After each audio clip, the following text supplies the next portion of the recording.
നമസ്കാരം. മലയാളി വാർത്ത പ്ലസിലേക്ക് സ്വാഗതം. ലോകം ഇന്ന് ഏറെ ആകാംക്ഷയോടെ ഉറ്റുനോക്കുന്ന ഒരു വിഷയമാണ് ഇറാനും അമേരിക്കയും തമ്മിലുള്ള ബന്ധം. ഒരു യുദ്ധത്തിന്റെ വക്കിൽ നിൽക്കുകയാണോ അതോ പുതിയൊരു സമാധാന കരാറിലേക്കാണോ ഈ രാജ്യങ്ങൾ നീങ്ങുന്നത്? 2015 US, Britain, France, Germany, Russia, China എന്നീ രാജ്യങ്ങളുമായി ഇറാൻ ആണവ കരാറിൽ ഒപ്പുവെക്കുന്നത്. കരാർ പ്രകാരം ഇറാന് യുറേനിയം സമ്പുഷ്ടീകരിക്കാനുള്ള പരിധി 300 കിലോ ആക്കി നിജപ്പെടുത്തി. തുടർന്ന് അറാഖ് നഗരത്തിലെ ആണവ റിയാക്ടറിന്റെ ഉൾവശം 2015 കരാറിനെ തുടർന്ന് ഇറാൻ അടയ്ക്കാൻ തയ്യാറായി. പകരമായി ഇറാനുമേൽ ചുമത്തിയിരുന്ന സാമ്പത്തിക ഉപരോധം നീക്കം ചെയ്തു. എന്നാൽ 2018 ട്രംപ് ഈ കരാറിൽ നിന്ന് ഏകപക്ഷീയമായി പിന്മാറുകയും വീണ്ടും ഉപരോധം ഏർപ്പെടുത്തുകയും ചെയ്തതാണ് പ്രശ്നം സങ്കീർണമാക്കിയത്. കരാറിൽ കക്ഷികളായ മറ്റ് രാജ്യങ്ങളും ഇറാനുമേൽ ഉപരോധം ഏർപ്പെടുത്തണമെന്ന് US ആവശ്യപ്പെടുന്നു. കരാറിന് മുമ്പത്തെ ഉപരോധങ്ങൾ വീണ്ടും ചുമത്തിയ ട്രംപ് അന്താരാഷ്ട്ര വിപണിയിൽ ഇറാന്റെ എണ്ണ വ്യാപാരം നിർത്തിവെക്കുന്നതിനു വേണ്ടിയുള്ള നീക്കങ്ങളും നടത്തി. ഗൾഫ് മേഖലയിലേക്ക് യുദ്ധവിമാനങ്ങളും കൂടുതൽ സൈനികരെയും അയച്ച ട്രംപിന്റെ നീക്കം മേഖലയിൽ യുദ്ധസമാനമായ സാഹചര്യം സൃഷ്ടിക്കുകയും ചെയ്തു. ഇറാൻ വീണ്ടും യുറേനിയം സമ്പുഷ്ടീകരണം തുടങ്ങി. അമേരിക്ക ഉപരോധവും ശക്തമാക്കി. ഇപ്പോൾ കഴിഞ്ഞ കുറച്ച് ദിവസങ്ങളിലായി ഇറാന്റെ യുറേനിയം സമ്പുഷ്ടീകരണം ആണവ നിർമ്മാണത്തിലേക്ക് എത്തിയോ എന്ന ആശങ്കകൾ കനക്കുന്നു.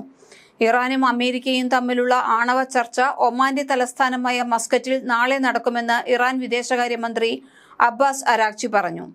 തുർക്കിയിൽ നിന്നും ചർച്ച മസ്കറ്റിലേക്ക് മാറ്റാനുള്ള ഇറാന്റെ നിർദ്ദേശം അമേരിക്ക അംഗീകരിച്ചു.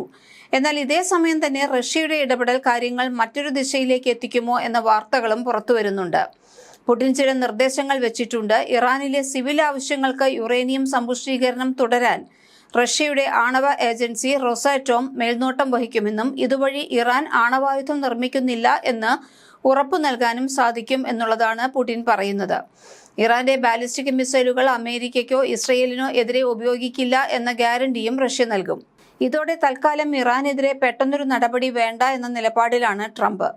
ഇറാനുമായി കരാറിലെത്താൻ സാധിക്കും എന്നു തന്നെയാണ് ട്രംപിന്റെ കണക്കുകൂട്ടൽ.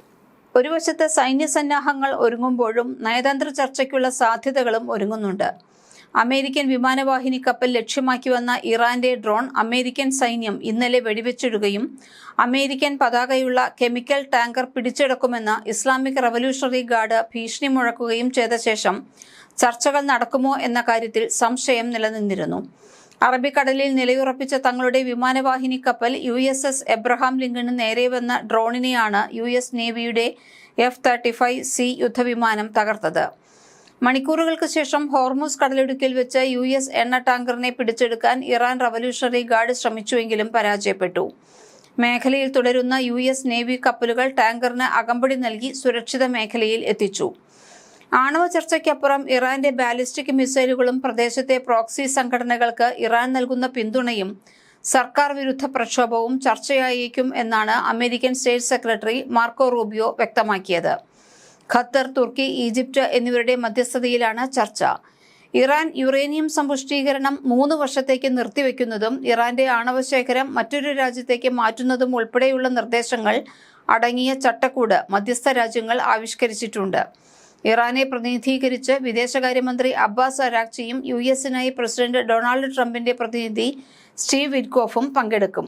ഇസ്താംബൂളിൽ നിന്ന് വേദി മാറ്റണമെന്ന ഇറാന്റെ ആവശ്യമൊടുവിൽ അമേരിക്ക അംഗീകരിച്ചുവെങ്കിലും പുതിയ ആണവ കേന്ദ്രം നിർമ്മിക്കാനുള്ള ഇറാൻ പദ്ധതി തടയുമെന്ന് US പ്രസിഡന്റ് ഡൊണാൾഡ് ട്രംപ് പറഞ്ഞു. ബാലിസ്റ്റിക് മിസൈൽ പദ്ധതി ഒഴിച്ചു നിർത്തിയുള്ള ഇറാൻ ചർച്ച വിജയിക്കില്ലെന്ന് US സ്റ്റേറ്റ് സെക്രട്ടറി മാർക്കോ റൂബിയോയും വ്യക്തമാക്കിയിട്ടുണ്ട്. ഗൾഫ് ഉൾപ്പെടെ മധ്യസ്ഥ രാജ്യങ്ങൾ നടത്തിയ നയതന്ത്ര നീക്കമാണ് ഭിന്നത പരിഹരിക്കാൻ വഴി തുറന്നത്. ഇറാന് പറയാനുള്ളത് കേൾക്കണമെന്നും ചർച്ച റദ്ദാക്കരുതെന്നും ആവശ്യപ്പെട്ട് മേഖലയിലെ 9 അറബ് മുസ്ലിം രാജ്യങ്ങൾ അമേരിക്കയെ സമീപിച്ചിരുന്നു. ഇവരുടെ അഭ്യർത്ഥന മുൻനിർത്തിയാണ് അമേരിക്ക വഴങ്ങിയതെന്ന് US മാധ്യമം ആക്സിയോസ് റിപ്പോർട്ട് ചെയ്തു. ഗൾഫ് മേഖലയിൽ വൻ സൈനിക സന്നാഹങ്ങൾ തുടരുന്നതിനിടെയാണ് മസ്കറ്റിൽ ഇറാൻ അമേരിക്ക നിർണായക ചർച്ച നടത്തുന്നത്. പുതുതായി മറ്റൊരു ആണവ കേന്ദ്രം കൂടി തുറക്കാൻ ഇറാൻ ശ്രമിക്കുന്നതായും വേണ്ടിവന്നാൽ ഇവിടെയും പോർവിമാനങ്ങൾ അയച്ച് ബോംബ് വർഷിക്കുമെന്നും US പ്രസിഡന്റ് ഡൊണാൾഡ് ട്രംപ് മുന്നറിയിപ്പ് നൽകി.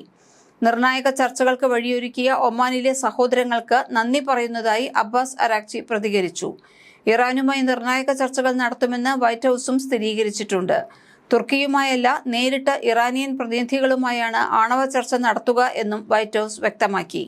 ഇറാനിൽ നടക്കുന്ന പ്രക്ഷോഭങ്ങളെ അടിച്ചമർത്താൻ ഭരണകൂടം ശ്രമിച്ചാൽ അമേരിക്ക തിരിച്ചടി നൽകുമെന്ന് ഭീഷണിപ്പെടുത്തിയതിനു പിന്നാലെയാണ് അമേരിക്ക ഇറാൻ സംഘർഷം വഷളായത്. മലയാളി വാർത്ത പ്ലസ്.